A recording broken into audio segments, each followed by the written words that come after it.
Okay, a quick video that will complement what we're doing next week at the instructor training. I am kind of beyond giddy about the staff, and particularly the summer staff. I'm really excited about all the new people coming and all of you who are returning, and even those that grew up here. We've really had an amazing couple years. 2024 was outstanding. And the Bemis Trophy, the Ida Lewis Trophy, the Under 12 Championship, the Sabbath Nationals, the Dick Sweet Team Races, the Perry Series. So racing last year competitively was an outstanding year, but also just the Sea Urchins is just such a wonderful program. We're getting so many great kids to the Sabbaths that are ready and not scared. And beginner Sabbaths, intermediate Sabbaths, pre-C3 Sabbaths now. We added another class in there before the kids start racing. That's been hugely successful. High performance youth sailing with the 29ers, very, very successful lasers and 29ers program. We're building the laser program. This year's just been outstanding also.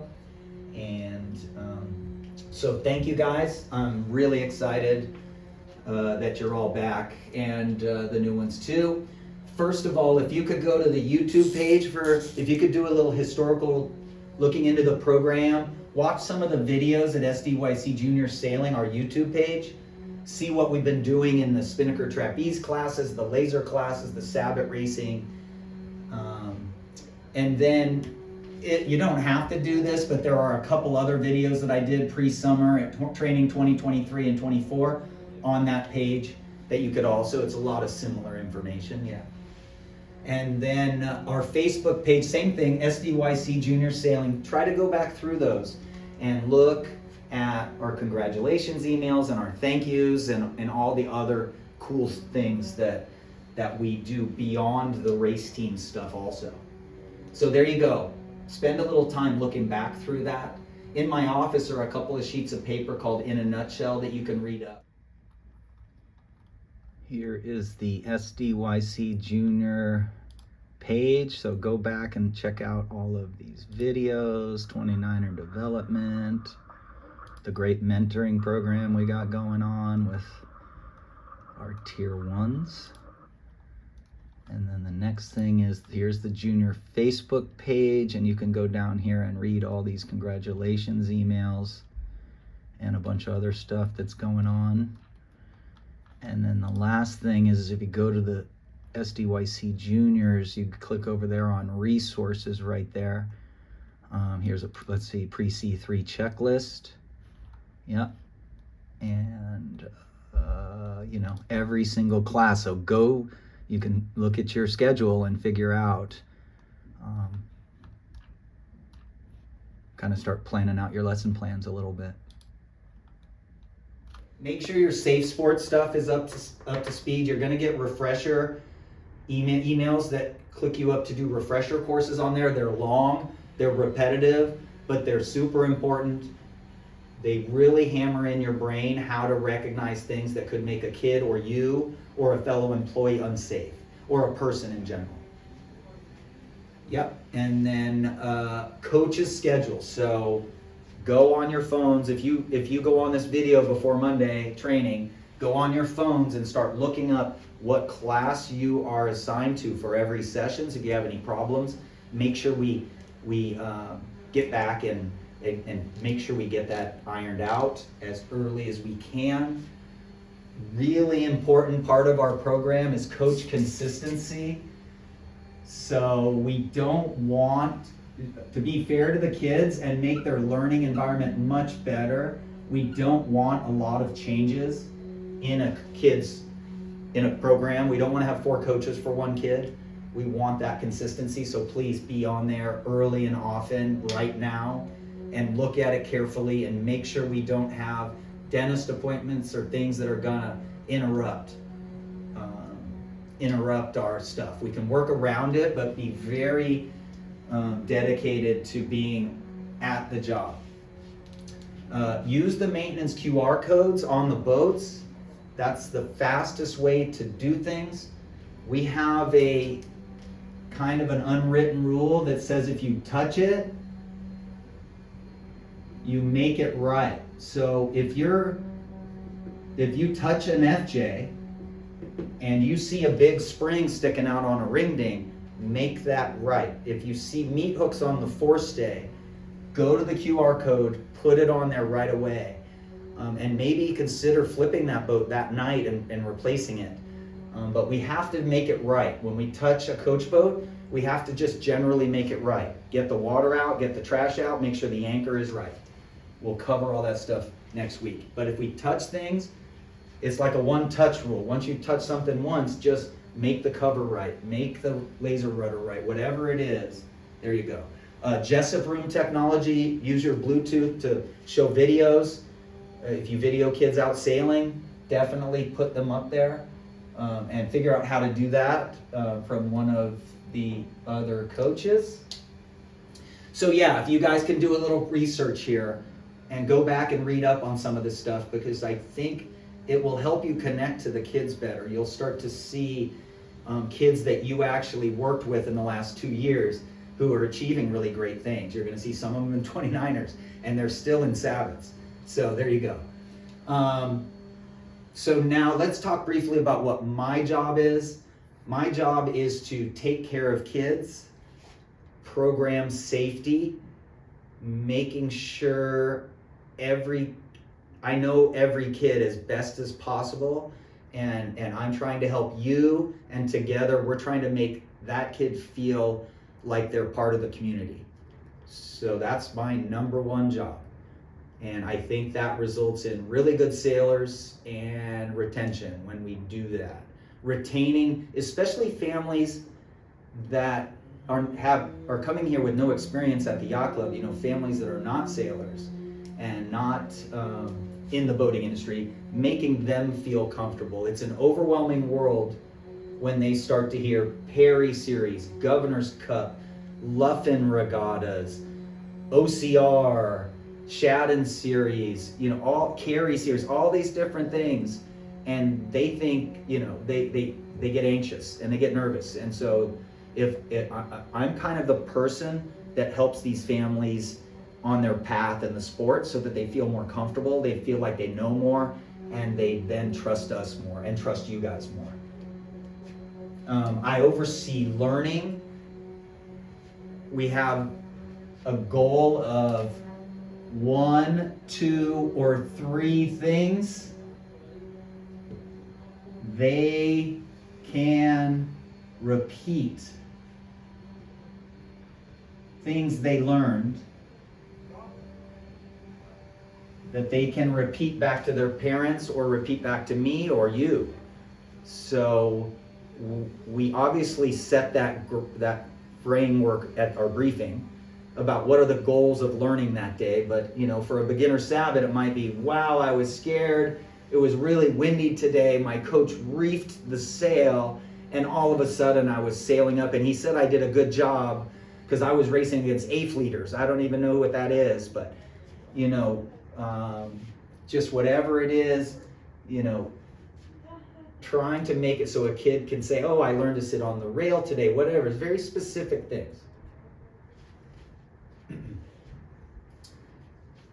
So overseeing the curriculum, I will talk about those checklists in a minute.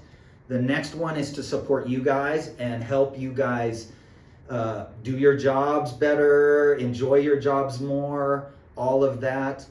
I can be a good intermediary if we have a parent that may be interrupting a class at the wrong time. Parents are instructed that they should not interrupt the coaches, but once in a while somebody just didn't read the fine print. And so you turn them over to me. Obviously Eric and Audrey can do the same. If you have questions about the curriculum, if you have questions about kids, what they've been doing, what do I suggest for them to get better, whatever it may be, that's a big part of my job. And during the summertime, I'm floating around sometimes, so I am available to help teach help here and there. I'm especially interested right now in our pre-C3s and our C3s. I really am excited about the kids we're getting in those groups. and I really want to make sure they just have a wonderful time. Okay, yeah, but I'm just really looking forward to working with all you guys again and watching you continue to instill in them what you learned, whether it was here or whether it was at another yacht club. I'm just very, very excited on that. Now, what matters most 100% is that everything stops for the kids. So this is at about 1/2 an hour before the kids arrive, right? We are all in on being ready for the kids to arrive. And when they arrive, greeting them, making sure we're outside. But we don't want to be doing, if somebody's doing fuel, we don't want to be doing fuel within a 1/2 an hour of a class. We don't want to be doing budget meetings. We don't want to be doing weekend planning. We don't want to be doing trailers. We're hyper focused on the kids, and then we can negotiate with other employees on, yeah, we need a couple trailers out, but make sure in the spring, fall, in the spring, it's about 3 o'clock, 2:30, everything stops. Everything is now being focused on those children who are showing up. They deserve it. Yes. Attendance. Really, really, really, I am super emphatic about attendance. You do checks for when they're here, you do an X to the side when they're not, and you do the number of total kids in each group and in your total group. So that sets the foundation for me to learn the kids better. It sets the foundation so we all know how many kids we have. It sets the foundation for the buddy system for the younger sailors and the buddy checks. Okay, so please take it really serious. The attendance book sits right outside my office. We don't walk around with it. It stays right there. Okay? The attendance might go with you to your classrooms in the summer, I'm sorry. We'll figure that one out exactly, but we gotta keep those attendance sheets together. Kill cords, I wear my kill cord around my ankle, around my leg, so please wear your Coach Boat kill cords. And radio checks every day, pretty much with me. So radio checks every single day. We will cover the code of conduct and expectations next week in training, and you'll get, if you haven't done them before, the yellow card system is really good system, and you'll learn step by step how to manage that. And then if you go to your coach's schedule, you'll already see the classes that you're scheduled to teach. If there's any issues there, make sure you look over them very carefully now and try to get them fixed if possible. If you want to change something, it might happen. Curriculum checklists. You already know what classes you're teaching. So you can go to the website, the junior website, go to resources, click on the curriculum checklist that you're going to be teaching. Okay, and that forms the foundation of your lesson plans. This is one of the biggest thing we've emphasized in the last 3.5, 4 years.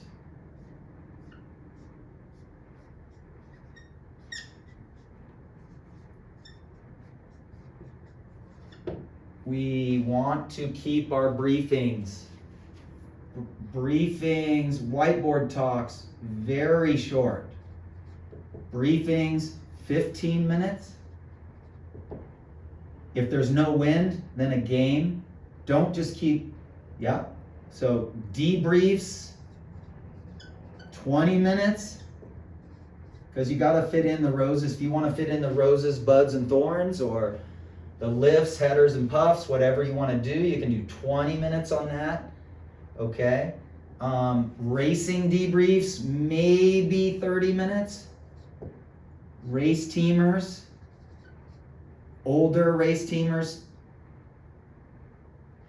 I'll say 11. I'm going to say 12 plus racing teamers, maybe 30 minutes. Okay, so we're trying to be more time on the water. Really important theme that we need to remember. We are working with children And as I interview children, I do not see them coming to me being able to repeat back what they learned a lot of the time. They're getting better at it now because I will ask them. But there you go, on the water. We are taking longer now for kids to get to the C3 race team. That's different. If you grew up in this program, it's a little longer. Now we go beginner sabbats, intermediates, and a pre-C3 class. Pre-C3 is when they learn to race.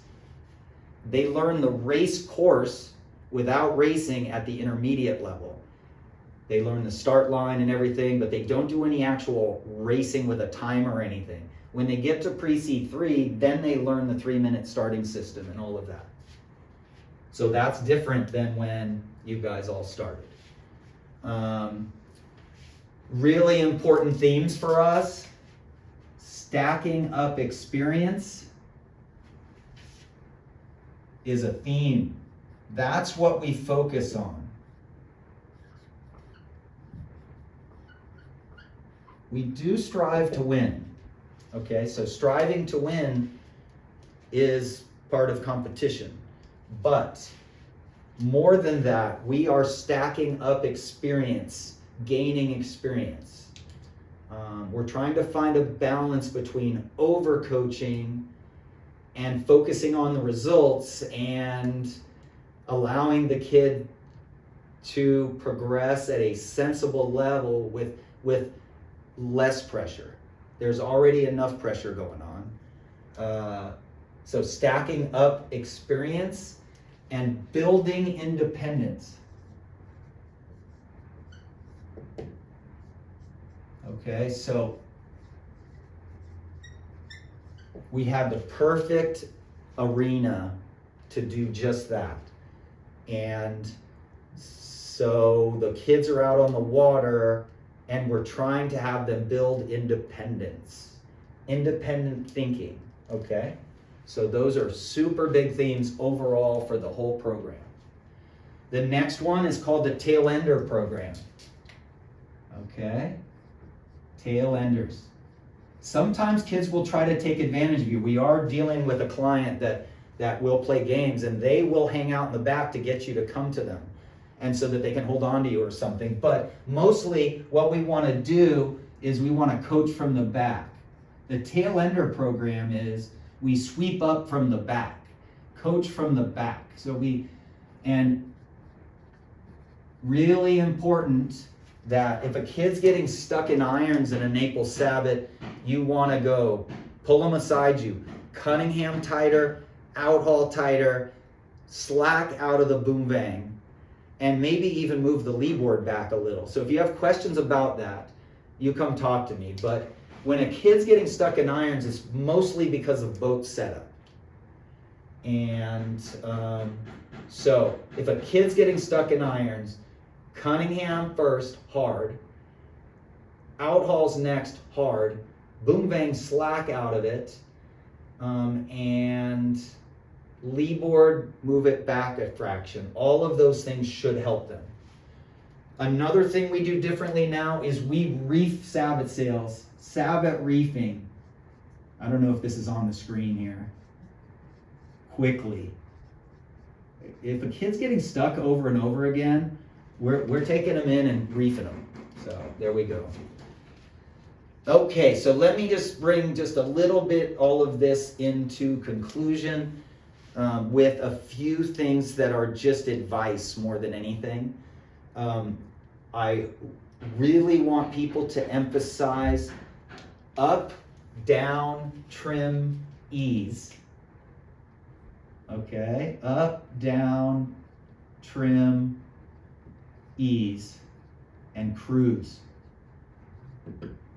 Cruise means go straight. That's how we train them. We tell them to cruise when we want them to go straight. Little do people know that a Sabbat goes like this, and so a kid thinks the boat's turning down. And we've all seen kids sit there with the tiller pushed all the way to leeward. So cruise means kind of get the tiller straight and enjoy the ride. About 20% of the time, you're using ease the sail, let it out or pull it in, okay? Or tiller away from you, tiller towards you. Much less time are you using that. We do not want to use tiller towards me, tiller away from me a lot. The kid does not learn how to sail when we do that. It might seem like they do, but they don't. The other one is trim the sail all the way in. We don't say that because we don't do that, right? If you tell a kid pull the sail all the way in, it's very confusing because then they pull it in a lot and you're like, yeah, that's good. That's not all the way in. So it might sound like a little thing, but we want to use the right terms. Pull the mainsail into the corner and they sit there. Trim your main. Good, trim it more. Trim it into the corner and they sit there. And then you come alongside them, you grab them and you look back and you pull it in with them. You say, see where that boom is? That's over the corner. Try to keep it about there, okay? Let's try to keep it about there. So don't tell them to pull it all the way in because that, first of all, that makes the boat, if they do pull it all the way in, that makes the boat sail straight into irons. Yeah, so just remember, tiller towards me, tiller away from me is not really to be used very much. Just tell them down, and then they start heading up. You say, no, go the other down. So we want to use up, down, trimmies, and cruise. If you have any questions, if you need support, I am teaching a lot, running around teaching a lot, but please go ahead and come to me with what you need. And I've watched most of you grow up sailing, so you're like my kids. So you guys, you come to me and I will help you any way I can. And thank you. It's going to be a great summer.